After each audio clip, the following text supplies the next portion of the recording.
이제 노아의 후손들이 점점점 이렇게 퍼져나갔습니다. 노아의 후손들이 자식을 거듭 낳으면서 인원이 많아지고 숫자가 많아지면서 이들은 동방으로 이동을 거듭했습니다. 그렇게 하다가 신할 평지, 신할 평원에 이르게 됐습니다. 신할 평원에 이르면서 이들이 거기에 아예 정착을 하게 됐습니다. 신할 평원에 정착한 그들이 서로 의논을 하고 중지를 모으고 뜻을 모으는데 재료를 이렇게 하자라고 하면서 이 벽돌을 만들어서 아주 견고하게 딱딱하게 굽자. 그러니까 벽돌을 찍는 것만이 아니고 벽돌을 찍어서 구워버리자. 그래가지고 돌을 대신해서 사용할 수 있을 만큼 강도를 아주 강하게 만들자, 이렇게 말합니다. 또 하나는 뭐라고 얘기하냐면 이 진흙을 대신해서 사용할 수 있는 역청을 개발하고 만들자, 이렇게 말합니다. 이런 재료를 통해서 4절에 가니까 이들이 또 의논을 거듭 진전을 시키는데 성읍과 탑을 건설하자, 이렇게 말을 합니다. 여러분, 성읍과 탑, 도시와 고층 빌딩, 이런 거죠. 그러니까 도시를 건설하는데 아주 고층 빌딩과 함께 건축을 하자, 이렇게 의논을 한 겁니다. 그렇게 해가지고는 하는데 그 성읍을 건축을 하고 그리고 탑을 갖춘 아주 위용 있는 도시를 건설하는데, 이 건설한다 그럼 토목 사업이잖아요.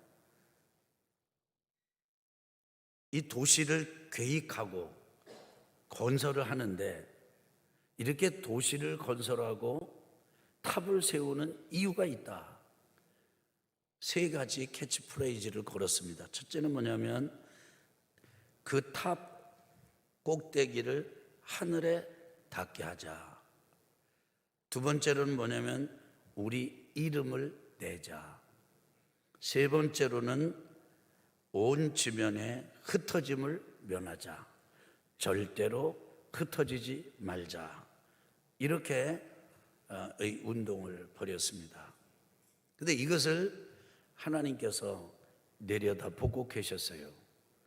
그리고는 하나님께서 직접 내려오셨습니다. 이 신할 평원에서 이 사람 노아의 후손들이 무엇을 하고 있는가? 왜 이런 일을 하고 있는가? 어떻게 이런 일을 하고 있는가? 그 중심이 뭔가? 뜻이 뭔가? 알아보기 위해서 내려오셨습니다. 몰라서 내려오신 게 아니고 뭔가 이상하다. 이 친구들이 왜 이래? 이 사람들 또 왜 이러지? 이런 심정을 가지고 하나님께서 내려와서 보셨습니다. 내려와 보시고 하나님께서 딱 진단을 내리시기를, 이거 이대로 더 이상 내버려 뒀다가는 이 사람들을 막을 수가 없다.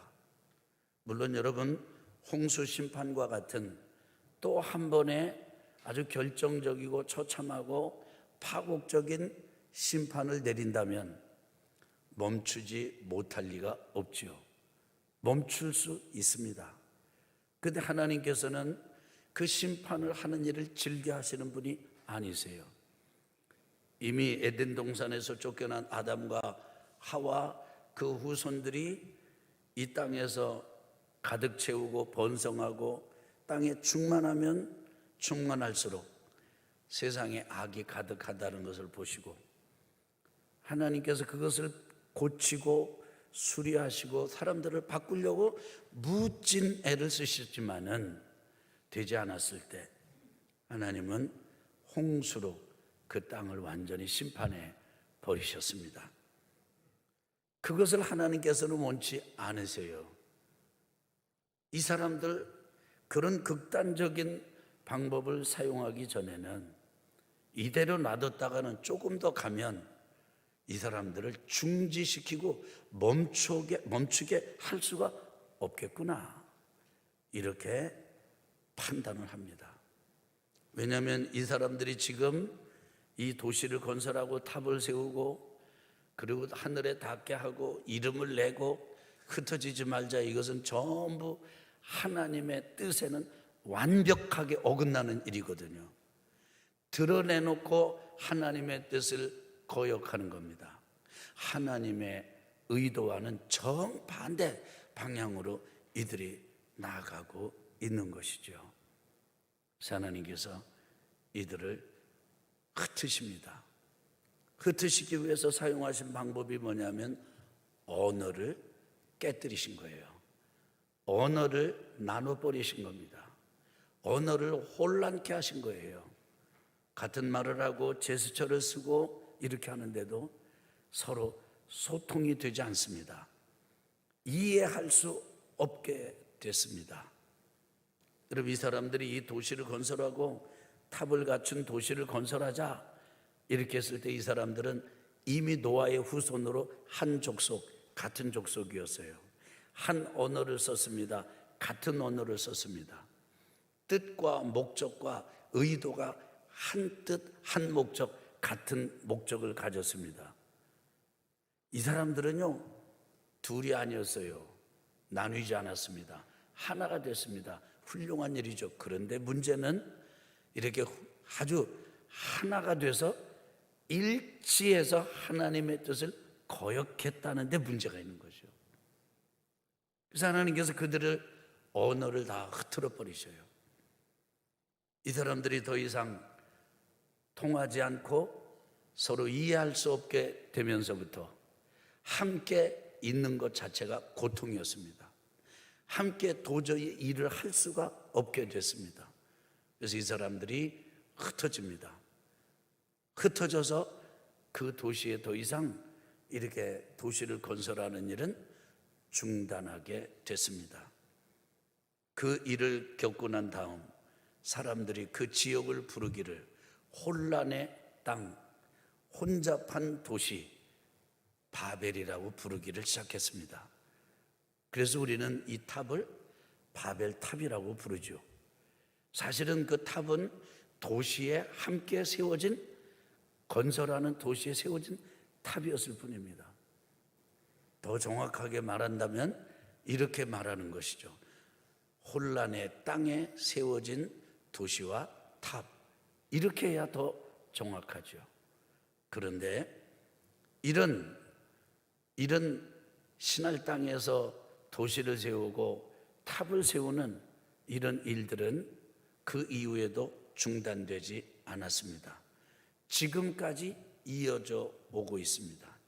지금도 사람들이 언어를 하나로 만들어가면서, 그리고 우리는 전 세계인이 하나다라고 하는 의식을 고취시키면서 나라를 전 세계를 하나로 묶으려고 하는 노력을 기울이면서 자꾸 중지를 모아서 하나님을 반역하는 일을 하고 있습니다. 여러분, 이때 여러분과 제가 어떻게 살아야 되겠습니까? 하나님께서 에덴 동산의 비전을 이제 이 사람들이 잃어버리고, 그리고 죄악이 가득한 땅으로 만들어 버렸을 때, 그때 노아를 두셨습니다. 노아의 후손들이 이렇게 어지럽게 되었을 때, 우리가 조금 더 이제 이번 주에 말씀 묵상하면서 보겠지만은 셈의 후손들의 족보가 계속 나오면서 그 다음에 셈의 후손의 족보의 끝자락에 아브라함이 등장합니다. 아브라함을 통해서 새로운 또 나라를 이루시죠. 아브라함이 끝난 다음에 이제 가나안 땅을 이루고 하나님은 또 누구를 보내십니까? 선지자들을 보내십니다. 선지자들의 사명이 끝났을 때 또 하나님은 누구를 보내십니까? 마지막 날에는 하나님께서 직접 내려오셨습니다. 더 이상 노아 같은 사람, 더 이상 아브라함 같은 사람, 더 이상 선지자 같은 사람이 아니고 하나님께서 직접 우리의 몸을 입고 내려오셨는데, 그분이 바로 예수 그리스도십니다. 그분이 우리 인간의 죄를 짊어지시고 십자가에 달려 돌아가시고 부활하시고 승천하시고 성령으로 함께 우리와 계시면서 우리를 하나님의 나라로 인도하는 것이죠.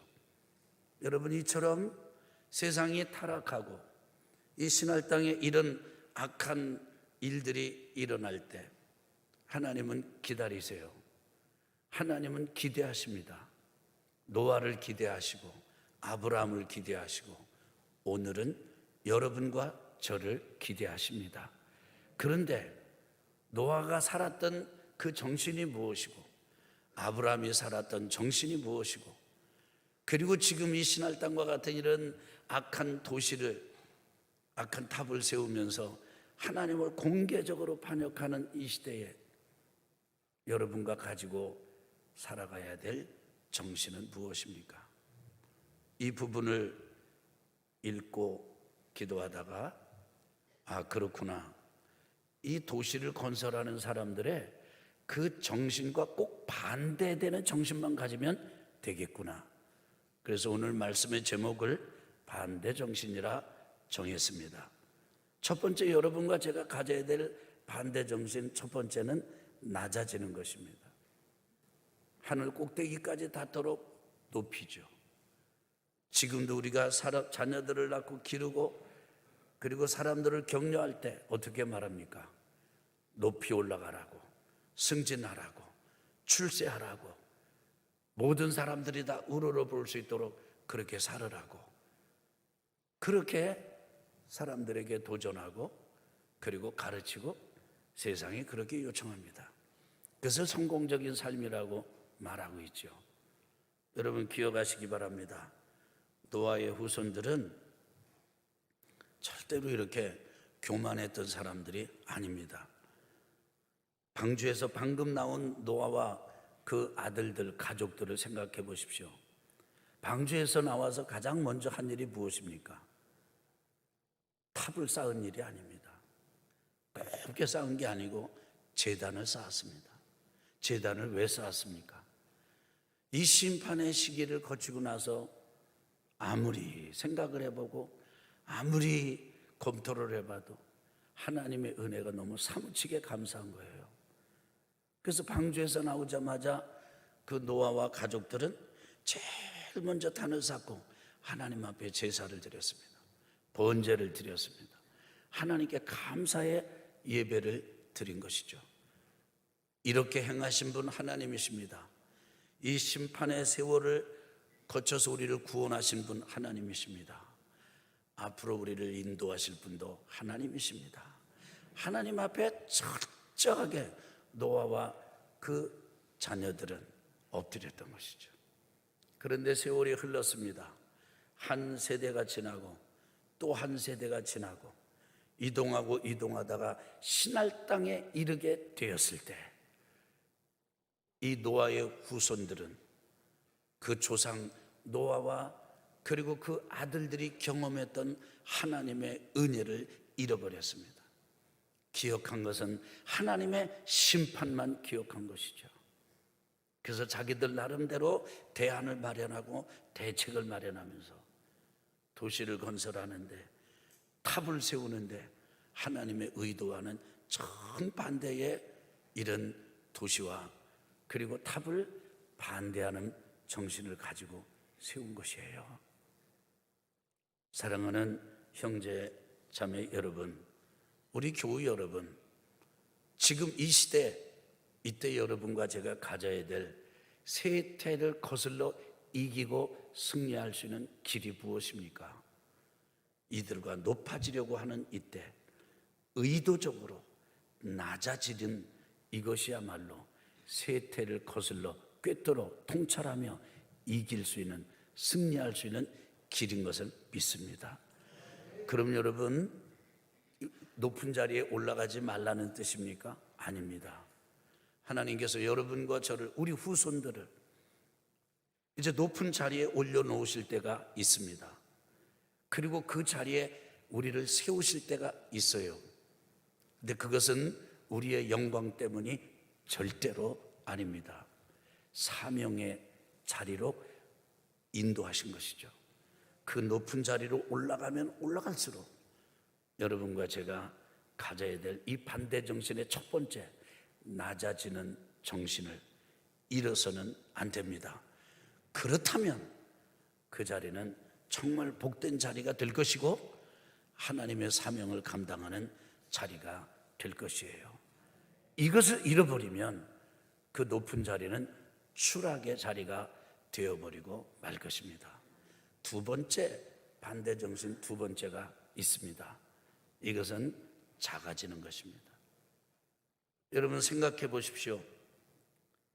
여기 지금 이 사람들이 하늘까지 높게 탑을 쌓으면서 하려고 했던 것은 너무 어처구니 높게, 한번 따라해 볼까요? 우리 이름을 내자.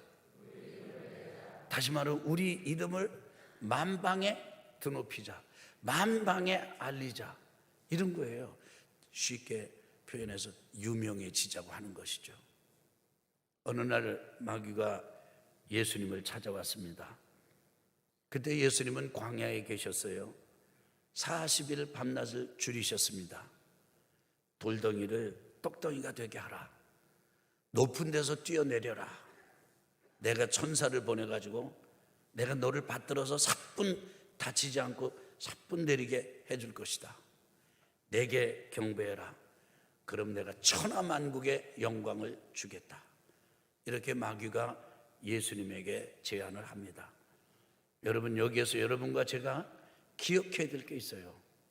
놓쳐서는 안 될 중요한 포인트가 있습니다. 마귀도 천하만국의 영광을 줄 수 있다는 사실이에요. 여러분, 어둠의 세력, 사망을 가지고 죽음을 가지고 우리를 위협하고 공격하는 이 사단 마귀가 우리를 출세하게 만들 수 있고 유명하게 만들 수 있고 그리고 높게 올려놓을 수 있어요. 그러니까 그런 걸 가지고 지금 예수님에게 제안을 하는 것이죠. 그때 예수님은 추워도 흔들리지 않으셨습니다. 하나님의 말씀에 하나님을 시험하지 말라, 그렇게 가르쳐 주셨다는 말씀을 가지고 이 마귀의 공격을 무력화시킵니다. 사랑하는 성도 여러분, 여러분과 제가 유명해지려고 애쓰는 이 시대에 살면서 오히려 가져야 될 것이 있다면 유명해지기보다는 오히려 운둔하고 무명을 우리가 기꺼이, 내 이름이 빠진다 할지라도, 내 이름이 올라가지 않는다 할지라도, 유명해지지 않는다 할지라도 전혀 손상되지 않는 중심을 가지고 사는 것, 여러분, 이것이 세상을 이기는 두 번째 길인 줄 믿습니다. 아멘. 아멘. 목회하고 이렇게 사역을 감당하면서 참 안타까울 때가 있는데, 하나님을 믿는 우리 하나님의 백성들이 내 이름이 어디 빠졌다고, 앞뒤가 바뀌었다고 이렇게 이 분노를 터뜨리는 모습들을 봤습니다. 그럴 때마다 이게 아닌데 안타까운 마음이 들 때가 참 많았습니다. 여러분, 기꺼이 무명해진다 할지라도, 작아진다 할지라도 억울하지 않게 되시기를 예수 그리스도 이름으로 축원합니다. 마지막 세 번째로는 사라지는 것입니다. 여러분, 신할 땅에 사람들이 모여서 그 도시를 건설합니다. 그 도시를, 탑을 건설해요. 사람들이 지금 다 그냥 왁시락 아주 규모가 크면 큰 대로 조직을 하고 작으면 작은 대로 조직을 하고 일사불란하게 지금 이제 그곳을, 이 도시를 세우는 일에 아주 온 힘을 다 쏟고 있습니다. 근데 하나님의 비전은 그게 아니잖아요. 흩어지는 거죠. 저 땅 끝으로 가는 거죠. 사명의 자리로 가는 것입니다. 하나님의 나라를 세우는 것이에요. 하나님께서 허락해 주신 축복대로 땅에 충만해서 악이 넘치게 만드는 것이 아니라 그곳에 하나님의 나라가 드러나도록, 이름이 드러나도록 만드는 것이죠. 근데 이들은 떠나지 않았습니다. 움직이지 않았습니다. 가지 않았습니다. 가려면 어떻게 해야 됩니까? 땅에 충만하려면 어떻게 해야 됩니까? 그 신할 땅에서는 떠나야 합니다. 사라져야 합니다. 보이지 않아야 됩니다. 그런데 우리는 그 자리를 지키기 위해서 사라질 수 없어요.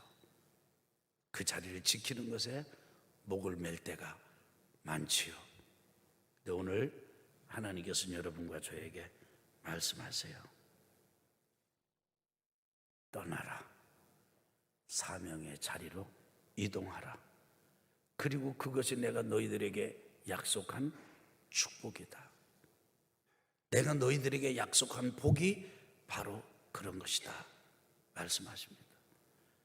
사랑하는 성도 여러분, 어느 날 이 베드로가 예수님하고 같이 있다가 아주 놀라운 체험을 하게 됩니다. 영적 체험을 하게 됐어요. 예수님의 모습이 막 환하게 변화되신 거예요. 조금 있더니 모세가 등장해요. 그 자리에서 보니까 모세가 더 이상 죽은 사람이 아니에요. 모세가 다시 등장했습니다. 엘리야가 등장했습니다. 여긴 보니까 그냥 산이 아니고요. 그 시간, 그 공간, 그 자리에, 그러니까 영원히 지금 아주 이 영적인 세계가 확 열려버린 거예요. 그때 베드로가 이렇게 말합니다. 여기 초막을 짓고 여기 거하겠습니다. 살겠습니다. 그때 예수님을 허락하지 않으세요. 그리고 베드로와 제자들을 데리고 산 밑으로 내려오십니다. 산 밑은 그곳은 어둠의 곳이고요. 귀신들의 도전이 있는 곳이고 시달리는 질병이 있는 곳입니다.